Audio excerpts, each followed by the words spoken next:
Ito naman yung part 2 ng Christmas party ganap dito sa bahay. Lumabas nga muna ako kasi doon sa loob mga nagiinuman na. Ayan, napakapogi naman ni Boss Marlon. Hoy! Tapos ito naman si Lawrence, dating tauhan ni Kuya. Taon-taon din kapag may Christmas party napunta yan dito. Sabi ko nga sa kanya, pumasok na siya sa loob. Welcome naman siya dyan. Yung mga nasa loob nga mga nagiinuman na. Tapos yung mga hindi naman nagiinom, ayan, nandito sa labas. Ayaw pa nila mag-inom. Buti na lang na mga araw na yan, hindi pa nga masama ang panahon. Kita nyo naman at wala pang bahid ng ulan. Yung iba naman dyan ay kakatapos lang kumain, kaya ayan, nandito sa labas mga nagyoyosi. Pero yung iba talaga ay ayaw mag-inom. Pero nako, kapag kasi kuya nagpainom dyan, ako, hindi sila tatanggi. Maya-maya ayan, si Kuya Jonas lumabas. Ito nga pala ay anak ni Tigas. Mamaya makikita nyo, si Tigas ay matagal ng tauhan ni Kuya. Tatlo nga pala yung anak noon at ito yung panganay, si Kuya Jonas. Tapos yung pangalawa niya, si Jade, ayun yung mga nanonood ng vlog ko. Tapos yung bunso, si Sab. Nakasama na namin yun ng swimming, kaya kung matagal na kayong followers ko, napanood nyo na kung sino sila. Tapos ayan si Kurt, sabi ko nga ay lumabas kasi si Kuya Lawrence na andito, papapaskuhan daw siya kasi matagal na siyang hindi nakikita. Sabi nga ni Lawrence, malaki pa daw sa kanya kasi nung umalis nga siya dito, maliit pa nga itong si Kurt. Ay nako, kung alam mo lang, sakit ng ulo ko yan. Kung dati-rati nga kapag ka namamas ko yan, diretso bigay sa akin. Aba ngayon hindi, diretso sa bulsa na niya.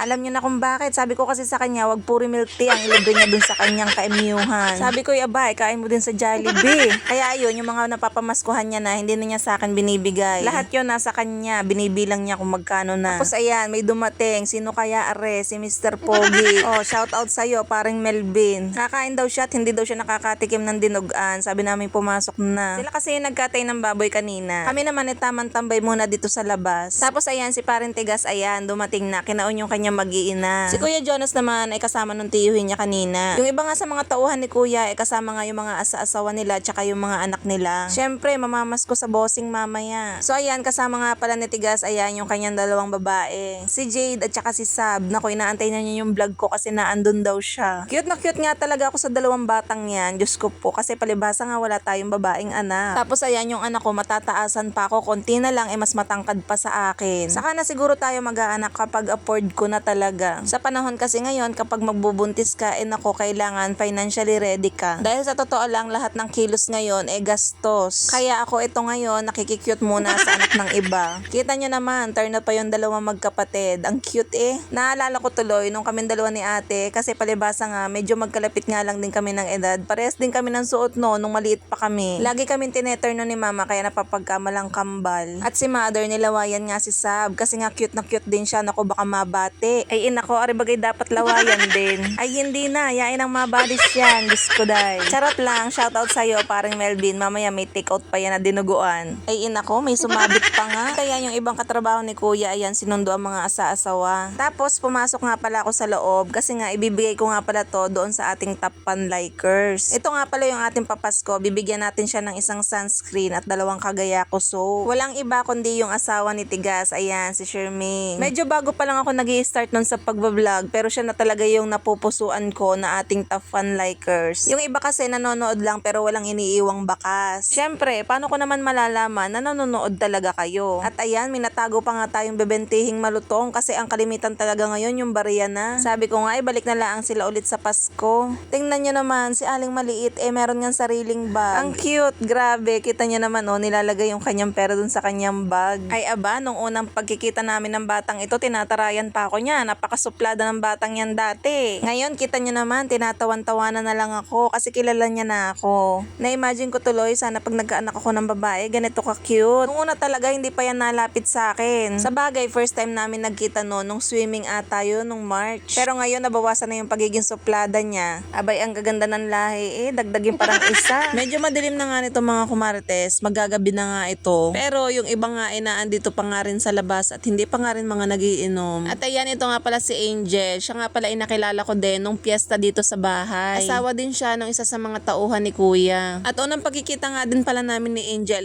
okay naman kami at nagkasundo naman kami agad. Sabi ko nga kay Angel kung magiinom siya. DJ naman, kaya ayan, nagpalabas kami ng alak. Ayaw ng chaser ay tubig, kaya ayan, for the cook tayo ngayon. Ito naman si Julia. First time ko lang din siya nakilala ngayon. Asawa din siya ng isa sa mga tauhan ni Kuya. First impression ko nga dito kay Julia, medyo kalog at medyo madaldal. Sorry, pero hindi pala medyo, sumobra pala. Charis. Bata pa nga siya, kaya medyo batang isip pa rin. Hoy, joke lang. Kala ko na may sanay na sanay sa inuman. naman ay hindi pala kayang buksan, kaya ayan, pinabuksan na namin sa asawa ko yung alak. Alfonso nga pala yan. Double celebration nga pala tayo ngayon kasi birthday din nga pala ni Paring Luloy. Si Paring Luloy naman ay kapatid nga din ni Ate Jen at isa rin sa mga kasama ni Kuya sa trabaho. So yun, hindi kami nag-usap-usap na bakit kami lahat naka-black. Si Ate Jen nga lang pala yung nakaputi para naman tayong nagluluksa niyan at pare-parehas tayong nakaitim. At dahil gabi na nga, lahat na nga ng mga tauhan ni Kuya nagpasok na nga dito sa loob. Pero parang may mangilan-ngilan pa rin sa labas. Sa sobrang dami nga, ayan, nakisiksik na nga lang tayo dito sa gilid para may mapwestuhan nga kami. Oh, hi nga pala dito sa ating si Kumarites na si Jane. Sabi ko mag-hi ulit siya sa vlog ko at makikita na naman siya. O diba, artistahin. Sabi ko nga sa mga kainuman ko, ito yung pinakabatang nanonood ng ating vlog. At dahil nga mga artistahin at ang popogi ng mga tauhan ni Kuya, ayan, shout out sa inyo at may mga pag-hi pa nga makikita kayo sa vlog ko. Ay Diyos ko, wag lang may wanted at nako, mahuhuli. At dahil meron nga pala tayong birthday boy ngayon, ayan, shout out at happy birthday nga pala kay Paring Luloy. Abangan nyo at hahataw yan mamaya. At hindi pa nga rin ako nakatiis at nilapitan ko na itong anak na bunso ni Charmaine. Apaka-cute naman sadya, nakakagigil. Sabi ko nga,